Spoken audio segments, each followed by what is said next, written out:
Welcome to Keto Diet for Beginners. In this video, we'll guide you through the basics of the ketogenic diet.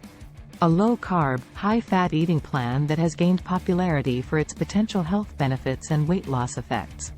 Whether you're looking to shed some pounds, improve your energy levels, or enhance your overall health, the keto diet might be the right choice for you. So, what is the keto diet? The ketogenic diet, or keto for short, is a low-carbohydrate, high-fat diet that forces your body into a state of ketosis. Ketosis is a metabolic state where your body primarily burns fat for energy instead of carbohydrates. This can help you lose weight and improve your overall health. Let's talk about macros on the keto diet. On keto, you'll need to adjust your macronutrient intake. The typical breakdown is about 70–75% of your daily calories from fat. Good sources of fats include avocados, nuts, and olive oil.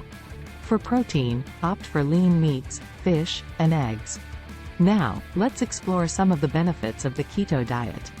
Weight loss. Many people experience significant weight loss on keto due to reduced carb intake and increased fat burning. Improved blood sugar control. Keto may help stabilize blood sugar levels, making it beneficial for those with diabetes or insulin resistance. Increased energy. Ketones provide a steady source of energy, reducing energy crashes and brain fog. Ready to get started on your keto journey? Clean out your kitchen. Remove high-carb foods to eliminate temptations. Plan your meals, research keto-friendly recipes and create a meal plan. Stock up on essentials. Buy keto-approved foods and ingredients. In conclusion, the keto diet can be a great choice for beginners looking to improve their health and lose weight. Thank you for joining us in this Keto Diet for Beginners video.